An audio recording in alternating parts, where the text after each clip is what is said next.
Halo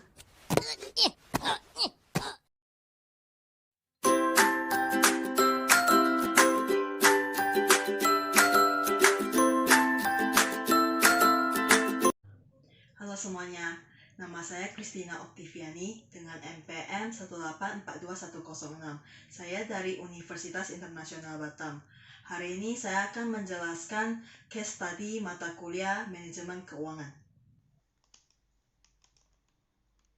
Oke, untuk yang soal pertama yang A, prepare a revised draft evaluation of the investment proposal and comment on its financial acceptability. Oke, jadi pertama diketahui kan ada 4 tahun. Jadi kita buat tahun pertama, kedua, ketiga, dan keempat. Kemudian diketahui lagi initial investmentnya 1.800.000 di sini. Jadi kita masukkan di tahun 0 initial investmentnya 1.800.000. Dan kita hitung revenue, variable expense, dan fixed expense. Oke, hitungnya itu di sini ada sales dan selling price. Jadi sales di tahun pertama itu kan 95.000, tahun kedua 100.000, tahun ketiga 150.000, tahun keempat 150.000. Kemudian selling price per unitnya itu $25, $25, $26, $27. Jadi ini dikalikan. Jadi untuk pertama kita cari revenue dulu. Revenue kita hitung 95.000 sales ini dikali $25. Kemudian diketahui di soal ada inflasi di sini. Di sini revenue inflation will be 4.2% per year. Jadi ada meningkat 4,2% per tahun. Variable cost inflasinya 5% per tahun. Fixed cost inflasinya 3% per tahun. Oke. Jadi kita hitung revenue-nya 95.000 dikali 25, terus tambah inflasinya kan 42%. Jadi maksud 1,042 ini maksudnya 100% ditambah 42%, karena tambah 42% kan. Jadi didesimalkan jadi 1,042.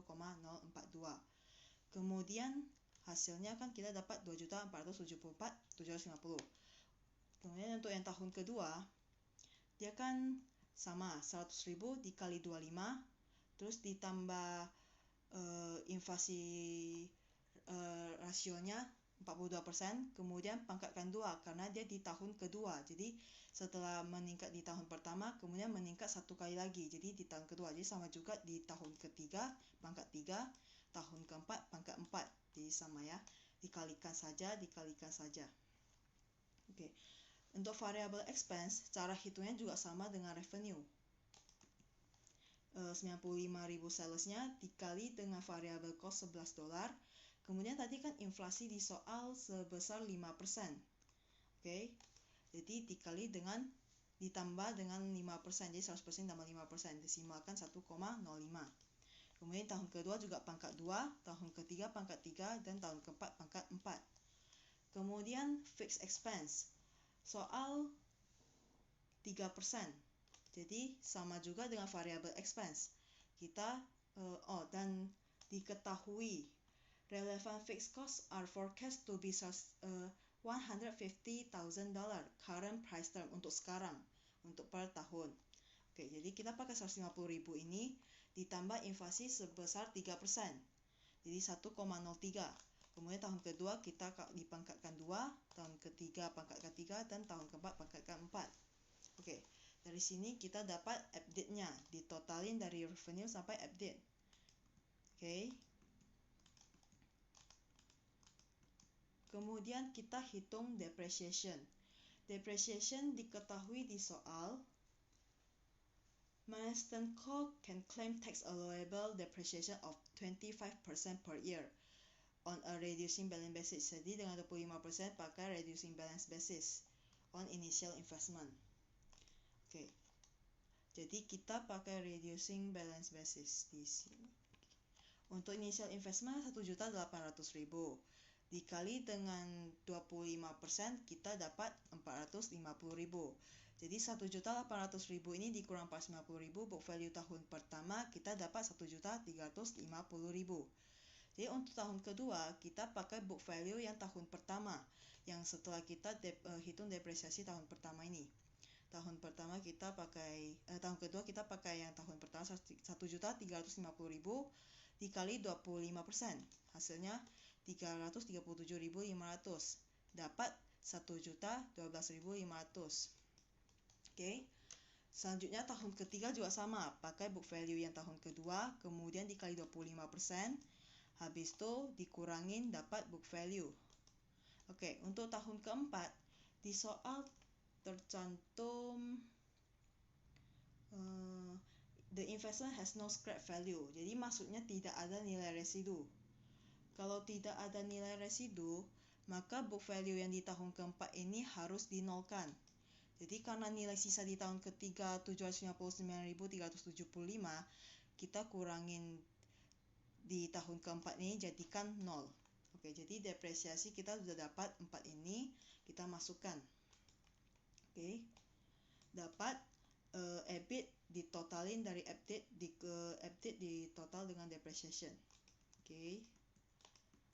Habis itu di sini interest tidak dimasukkan karena di sini kan nanti kita ada hitung PV 12% cost capitalnya. Jadi kalau misalkan hitung lagi tandanya kita hitung 2 kali, jadi interest tidak dimasukkan, langsung ke tax. Di soal diketahui taxnya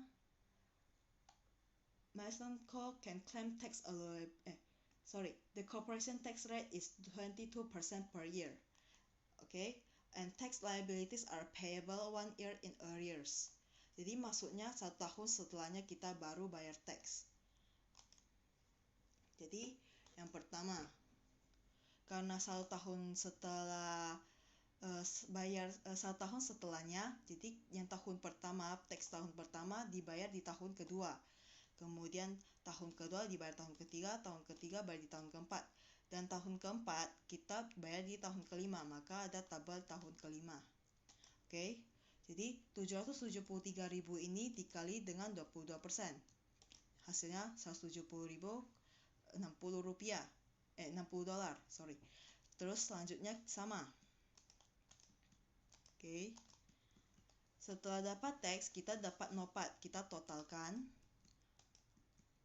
EBIT dengan tax ya. Habis itu kita totalkan, kita dapat nilainya. Oke. Terus kita add depreciation. Kita tambahkan lagi depresiasi tadi. Karena depresiasi itu non cash expense. Jadi kita tambahkan lagi. Jadi OCI kita dapat sebesar 1.223.000, 1.062.215 dan seterusnya, oke. Dari OCI ini kita hitung PV. Ini kan future value. Jadi rumus PV ini 1/1 tambah I pangkat N dikali future value. Gampangnya kan 1 dikali future value. Jadi kita anggap future value dibagi 1 tambah I pangkat N. Oke, jadi OCI tahun pertama 1.223.000 ini dibagi dengan 1 ditambah cost capital. Ini cost capital. Cost capital ya di soal. Marston Co has a weighted average cost of capital of 12% per year. Oke. Jadi 1 tambah 0,12 pangkat tahun. N-nya itu tahun. Oke. Jadi hasilnya 1.091.964.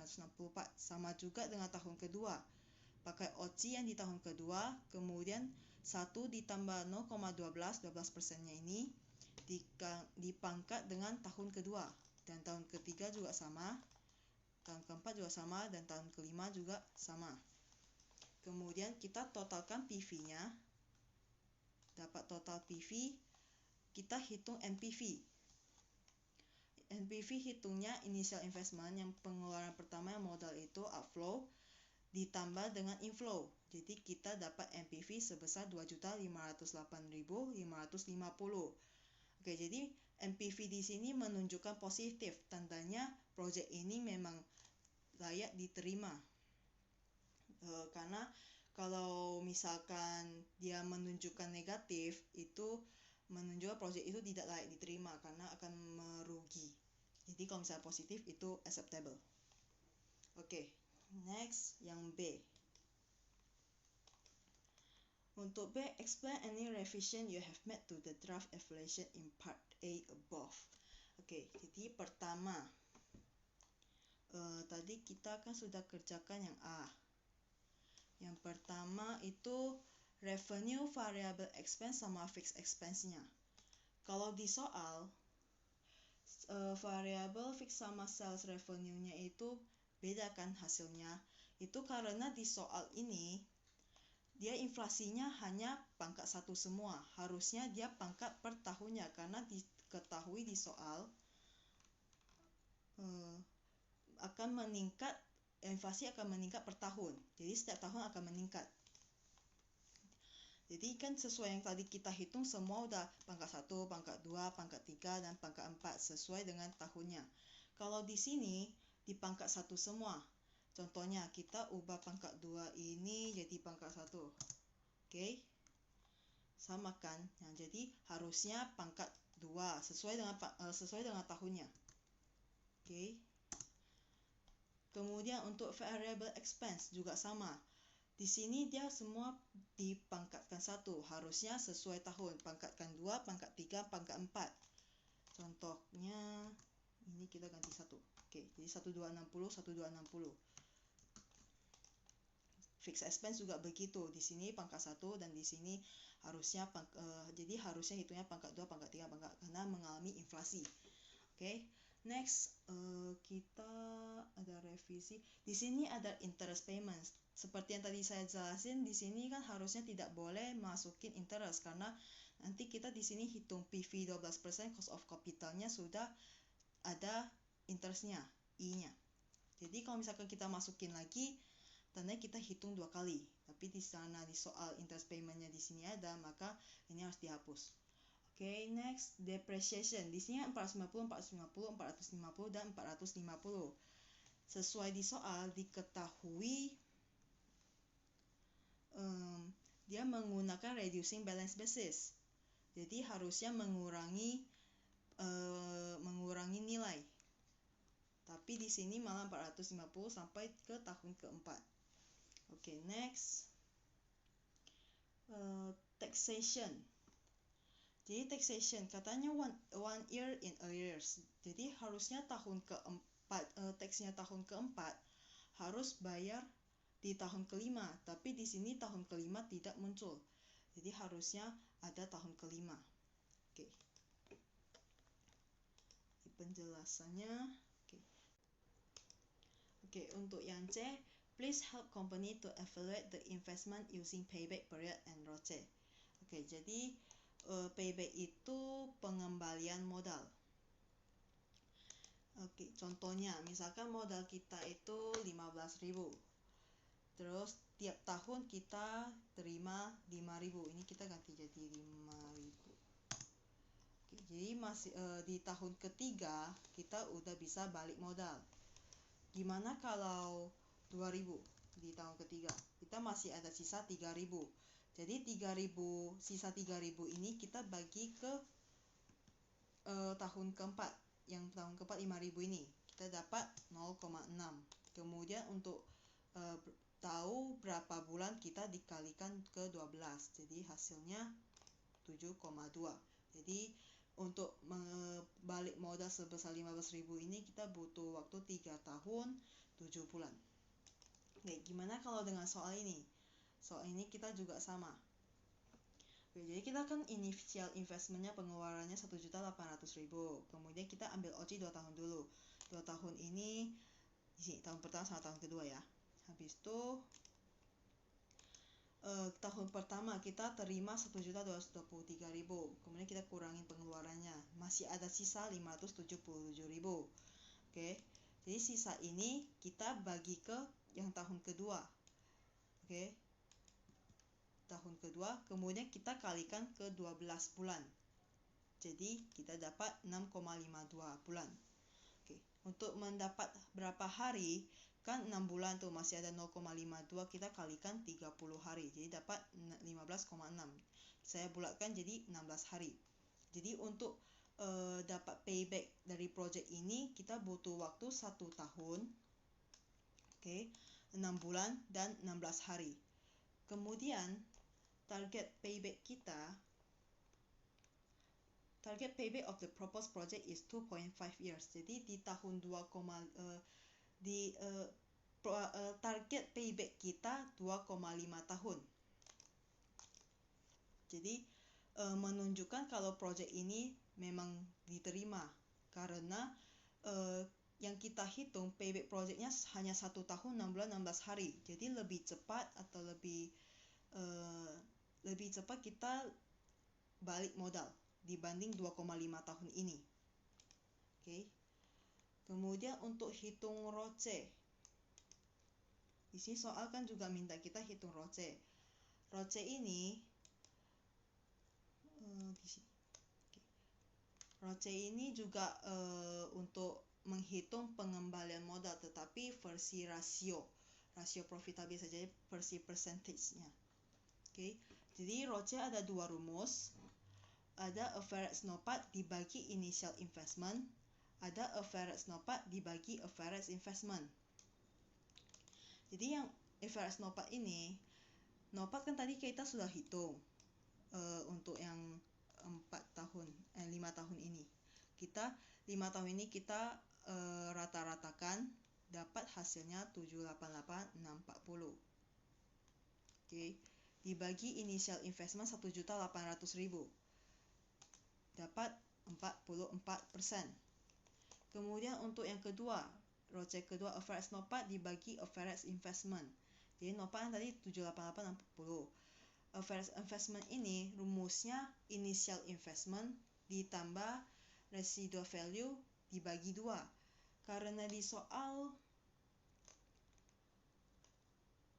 investment has no scrap value, jadi tidak ada nilai residu, maka initial investment langsung dibagi 2, jadi 900.000.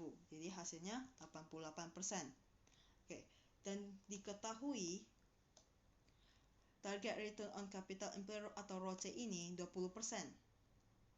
Jadi cara 1 44% dan cara 2 88%. Jadi masing-masing project ini diterima karena udah melewati targetnya. Oke, untuk soal yang D, calculate the sensitivity of sales revenue and initial investment. Oke, jadi kita hitung sensitivity revenue dan investment. Jadi kan tadi kita udah hitung revenue-nya 1, 2, 3, 4. Oke, di sini. Kemudian kita cari PVAF-nya dulu. PVAF-nya rumusnya tadi kayak PV, yang 1 bagi 1 tambah I pangkat N. Oke, cuma yang tadi itu kita kalikan OC, future value-nya. Yang ini kita kalikan ke revenue-nya. Jadi habis kita dapat PVAF 1 per 1 tambah I pangkat N ini, jadi 1 per 1 tambah 12% pangkat tahunnya 1. Oke, kita dapat PVAF-nya per pangkat 2, pangkat 3, pangkat 4 dan per tahunnya. Kita kalikan ke revenue-nya. Oke. Jadi kita dapat PV of revenue-nya sebesar 2.209.000, 2.163, 3.140, 3.034.000. Oke, kita totalkan PV of revenue-nya. Jadi dapat hasil 10.544.384.8. Oke. Habis itu, karena sebelumnya itu kan kita tax in arrear kan. Jadi di sensitivity of sales revenue ini kita harus bayar tax di tahun ini juga. Jadi kita kalikan tax-nya lagi 22%. Oke, dapat 2.320.000. Oke, kemudian discounting by 1 year. Di soal ada diskon 12%. Oke. Maka karena di soal sebelumnya kan kita hitung in arrear. Jadi kita ada 1 tahun yang tidak kita bayar. Jadi ada diskon 12% di 1 tahun itu. Maka kita harus bagi tax before arrear ini dibagi dengan 12% tadi. Jadi 100% ditambah 12%. Oke. Jadi hasilnya total PV. hasilnya discounting by 1 year ini total PV-nya kita 10 juta ini dikurang dengan discounting ini. Hasilnya 8.876.380. Oke. Kemudian NPV yang kita udah dapat tuh dari soal A, 2.508 ini. Oke. Untuk menghitung sensitivity, kita rumusnya NPV dibagi sensitivity of sales revenue, NPV dibagi initial investment. Jadi sensitivity sama dengan NPV dibagi total PV, dapat 29.59%. Oke, next kita hitung sensitivity of initial investment. Jadi initial investment kita tadi 1.800.000. Oke. Kemudian NPV kan 2.508.000. Oke, dapat sensitivity 139.36%. Oke, jadi kita udah dapat sensitivity-nya, sensitivity revenue-nya juga. Habis itu penjelasannya, jadi perusahaan harus menjaga rasio sensitivity ini. Jadi kalau misalkan sensitivity of sales revenue rasionya udah 29.59% ini, kalau berkurang maka NPV akan negatif. Jadi perusahaan harus menjaga baik-baik untuk tidak kurang atau lewat dari 29.59% ini. Sedangkan untuk initial investment, perusahaan harus menjaga rasio ini. Kalau misalkan bertambah 139.36%, maka NPV akan negatif, akan mengecil. Jadi perusahaan akan merugi kalau initial investment ini melewati dari persentase ini. Okay. The general inflation rate is 6%. How to evaluate the investment proposal in real term? Oke, jadi sesuai yang kita pernah pelajari, ada namanya Fisher equation. Itu rumusnya inflation plus real interest rate menghasilkan nominal interest rate. Sesuai yang diketahui di soal, inflation rate kan 6%. Kemudian cost of capital 12%. Jadi cost of capital ini 12%. Kemudian inflation kan 6%. Jadi sehingga real interest rate ini 6%. Oke, jadi penjelasannya contoh. Kita ambil contoh, kita deposit uang di bank. Kemudian bank memberi bunga ke kita itu sebesar 12%. Kemudian kita asumsi Indonesia mengalami inflasi 6%. Jadi bunga yang kita dapat, bunga yang bersih itu kita cuma dapat 6%. Begitu pula dengan soal investasi ini. Inflasi kan sebesar 6%. Dan nominal interest rate ini 12%. Jadi 12% ini sudah ditutup oleh inflasi sebesar 6%. Jadi real interest rate yang kita dapat itu 6%. Kemudian Fisher equation ini ada Fisher formula. Itu 1 ditambah I sama dengan 1 tambah R dikali 1 tambah H. I ini itu nominal interest rate, kemudian R ini real interest rate, dan H ini inflation rate. Nanti lengkap akan diketahui di soal, baru kita masukin ke rumus-rumus ini. Kalau misal kita mau cari I, boleh dengan pindahkan rumusnya. Oke, next kita masuk ke soal F. Company may face the capital rationing issue in its investment choice. Why do companies face problem of capital rationing? Oke, jadi capital rationing itu ada dua, ada soft sama hard. Jadi soft itu perusahaan tidak mampu, soft itu perusahaan mampu tapi tidak mau. Kemudian hard itu perusahaan tidak mampu tapi mau. Contohnya kita bisa ambil soal pendanaan. Kalau misal satu perusahaan dia memiliki dana yang cukup untuk investasi, tetapi tidak mau, itu masuk ke kategori soft. Sedangkan perusahaan tidak cukup dana untuk investasi, tetapi dia ingin melakukan investasi, itu masuk kategori hard. Yang soft ini tidak mau melakukan investasi mungkin ada beberapa alasan. Contohnya seperti mungkin ekonomi sedang buruk, jadi perusahaan ingin menyimpan uang, ataupun perusahaan memikir kalau menginvestasi di perusahaan satu lagi mendapat return yang rendah. Jadi dia tidak mau melakukan investasi walaupun dia memiliki uang yang cukup. Jadi sampai sini soal case study MK2 sudah selesai.